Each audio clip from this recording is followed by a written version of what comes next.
Hi Lachu. Hi ഇഷ്കാപ്പക്ക. ഞാൻ വരുന്നുണ്ടെന്ന് സിദ്ധു വിളിച്ച് പറഞ്ഞിട്ടാവൂലേ എല്ലാരും ഞാൻ നിക്കുന്നേ? അതെ അതെ അതെ. എന്തായാലും ഇത്രയും വലിയ സ്വീകരണം ഞാൻ പ്രതീക്ഷിച്ചില്ല.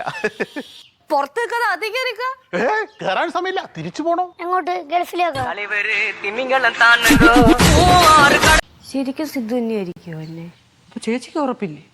അല്ല അതല്ലടാ, ഈ കോലത്തിലൊക്കെ കണ്ടു കഴിഞ്ഞാലേ സിദ്ധു വന്ന വഴി തന്നെ തിരിച്ചു പോകും. ഞാൻ വല്ല സാരിയൊക്കെ കൊടുത്ത് നിക്കണോന്നറിയാൻ വേണ്ടിട്ട്. ആ കൊലത്തിൽ കണ്ടാലും തിരിച്ചു പോകും. ചേച്ചിയല്ലേ കാണണം.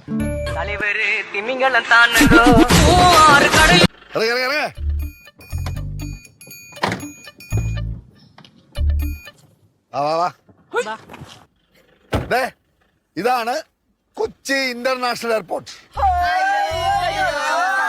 നിന്നെ സ്വന്തമാക്കിടുന്നവരെ നെഞ്ചില്ലാതി നീ പറയുന്ന. അപ്പൊ ഞങ്ങൾ സമ്മതിക്കണ്ടേ? അതിന്റെ ആവശ്യമൊന്നുമില്ല. എന്റെ അച്ഛനോട് പറഞ്ഞ എന്ത് വിലയോടത്തും വിഷ്ണു ചേട്ടനെ കല്യാണം കഴിച്ചു. അല്ല, നീ നിന്റെ അച്ഛനും ആരാ? കൊറേ നേരം കൂടെ പറയണ്ട് വില കൊടുത്ത് വാങ്ങിച്ചു, വില കൊടുത്ത് വാങ്ങിച്ചിരുന്നു. അല്ല, വില കൊടുത്ത് വാങ്ങിക്കാനായിട്ട് എന്താ മാർക്കറ്റിൽ വിൽക്കാൻ പറ്റിയിരിക്കുന്ന വല്ല സാധനമാണോ? എന്തൊരു കാര്യം? എടാ, കാര്യം എന്താന്ന് എനിക്കും അറിയില്ല. ചേച്ചി വിളിക്കാൻ പറഞ്ഞു, ഞാൻ വിളിച്ചുകൊണ്ട് വന്നു, അത്രേ ഉള്ളൂ. എന്താ കാര്യം? ഇന്നത്തെ ദിവസത്തിനെ ഒരു പ്രത്യേകതയുണ്ട്. എന്താണെന്നറിയോ? ചേച്ചി പതിവില്ലാതെ കുളിച്ചു.